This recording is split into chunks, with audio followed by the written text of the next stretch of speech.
జ్ఞానవాణి ప్రేక్షకులకు స్వాగతం. ఈనాటి మన యొక్క ధ్యానాంశము నిర్గమకాండంలో ఉన్నటువంటి కొన్ని ప్రశ్నలకు సమాధానాలను చూద్దాము. మొదటిగా, మోషే 10 ఆజ్ఞల పలకలను ఎక్కడ పడవేశాడు? సీనాయి పర్వతం క్రింద. హెబ్రీల మగ సంతానమైన పసివారిని చంపుటకు నియమించిన వ్యక్తి యొక్క పేరేమిటి? సీప్రా పూవా. 1వ అధ్యాయము 15వ వచనం. మోషే ఎంతకాలము దాచిపెట్టబడెను?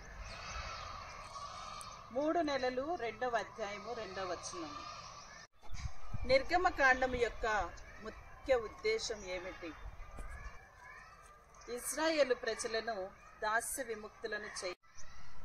పసిబాలుడైన మోషేను జమ్ము పెట్టెలు ఏ పదార్థంతో తయారు చేశారు? తారు, జిగట మన్ను. 2వ అధ్యాయము 3వ వచనం. నీటి నుండి తీయబడిన బాలునకు పెట్టిన పేరేమిటి? దాని అర్థం ఏమిటి?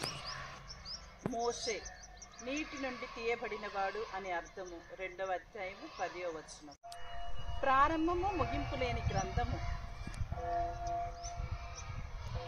నిర్గమకాండము. మోషే 10 ఆజ్ఞలు గల పలకలను ఎక్కడ పడవేశాడు? సీనాయి పర్వతం క్రింద.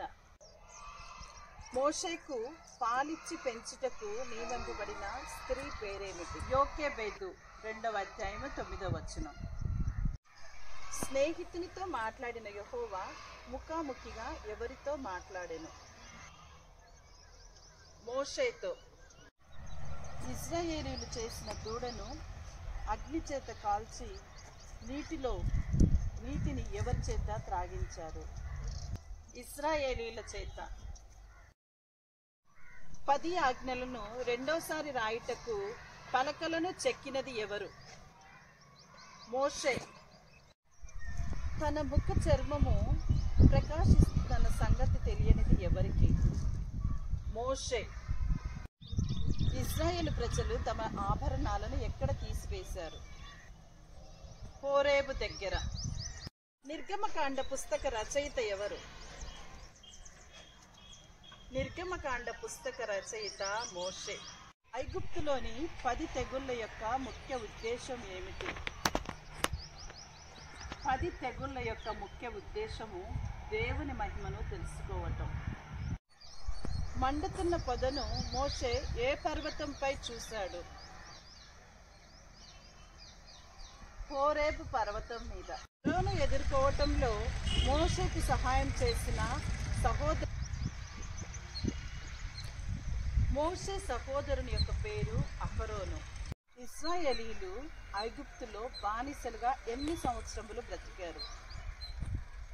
430 సంవత్సరములు. ఇశ్రాయేలీయులకు అరణ్యంలో తినుటకు ఏమి ఆహారంగా ఇచ్చారు? మన్నాను ఆహారంగా ఇచ్చారు. ఐగుప్తులో సంభవించిన మొదటి తెగలు ఏది? నీళ్లు రక్తంగా మారటం. సీనాయి పర్వతంపై దేవుడు మోషేకు ఎన్ని ఆజ్ఞలను ఇచ్చాడు? 10 ఆజ్ఞలను దేవుడు మోషేకు ఇచ్చారు. నిర్గమకాండములో ఎన్ని అధ్యాయాలను మనము చదువుతున్నాము, చూస్తూ ఉన్నాము?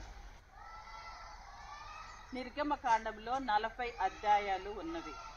నిర్గమకాండంలో ఎన్ని వచనములు ఉన్నవి?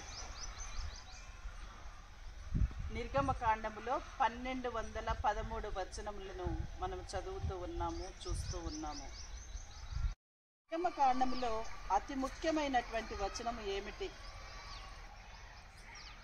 అతి ముఖ్యమైనటువంటి వచనము 12వ అధ్యాయము 13వ వచనము.